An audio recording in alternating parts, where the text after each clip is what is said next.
Morning, lovely to see you. Thank you so much as ever for your time today.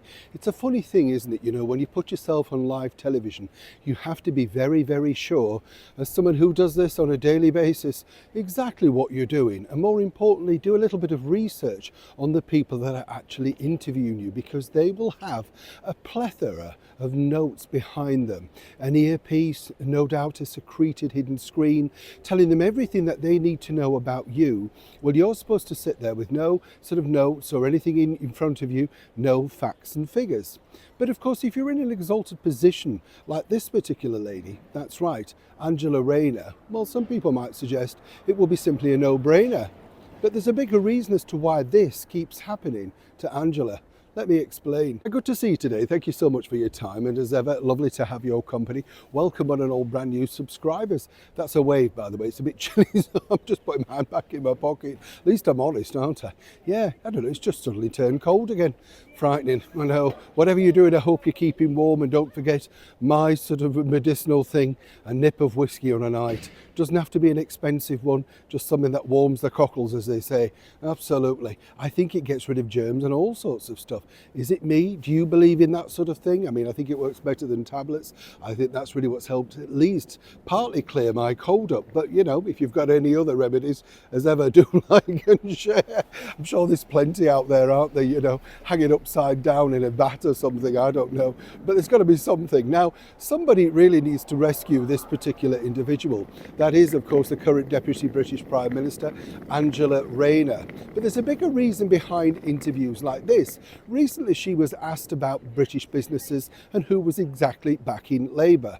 Take a look. Saying this is the wrong approach. You're going to put jobs at risk. Which are the companies that have welcomed your employment rights? Well, like I say, I've spoke to many companies. We've had many roundtables with them, and we've been discussing it, and they've acknowledged that there has to be a balance and broadly welcomed it. We've made changes as opposed to, for example, on the probation periods when we listened to what business said. So we have the probation periods as well alongside the balance of rights from day one. Will you get me a list of those companies, and then we can call them and say, do you welcome Angela Rayner's proposals?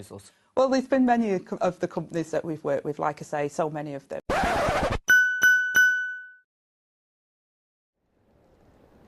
And then a couple of days later, she was wheeled out once again to basically defend her ridiculous house building scheme of X amount of houses in X amount of time, even though some of these particular areas are known to be flooded areas and will simply be, well, uninhabitable in the future. But Angie's not too worried about that because, listen, apparently there's plenty of houses. Where the 2.5 million immigrants that are in Rachel V's budget figures going to turn up? Where are they going to live? Well, there's plenty of housing in the UK, but the houses, especially social hang on. You can't, on the one hand, say we've got to build this 1.5 million houses and then say there's plenty of housing already.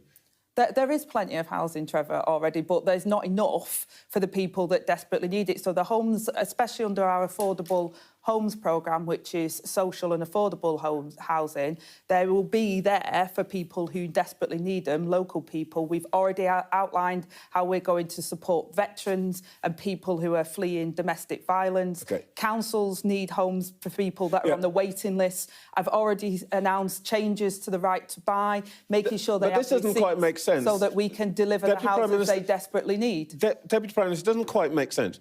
You start the interview by telling me that there's a housing crisis.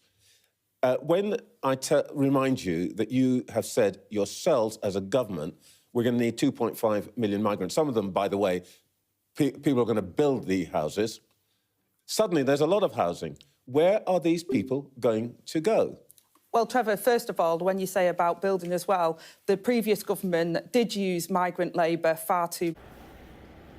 You see, so she clearly has no idea what she's doing. And the problem with Angela Rayner is, as I've said, she's an affable sort of person, and that warm northern Lancashire charm sort of seeps through. Behind the scenes at 10 Downing Street, she's known as Hilda, after the Lancashire comedian Hilda Baker, simply because she gets everything wrong back to front and seemingly can't remember a simple sentence to string together. But again, why does she still remain in this particular position? Well, if you remember when Sir Keir came into power, he grandly announced that the grown-ups were now in charge. Right.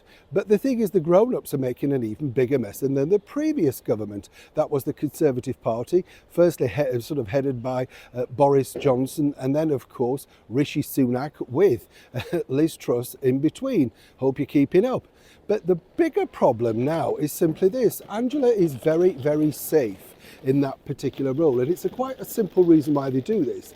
Whenever they want to deflect away, they send out Angela literally for a car crash interview, of which behind the scenes at 10 Downing Street they all know she's no idea what she's doing, and the bottom line is, as ever, allegedly they just think, well, it'll get people talking, going on about how bad she is, and rather than focusing on the things that they're secretly trying to push through and take away from you. You know, the things like, while all these pensioners over here freeze this winter, suddenly there's masses of money for Syrian aid, but apparently there was no money before. You see how this works. So Angie's actually doing her job, not necessarily for the great British public, of course on the world stage, threatening also to meet President Trump, but at least she's keeping the government in check while they secretly work behind the scenes delivering what they want to do, all the while, allegedly, you're too busy laughing at Angela. Now do you understand why she's in the role? Neil Sean in the very heart of London.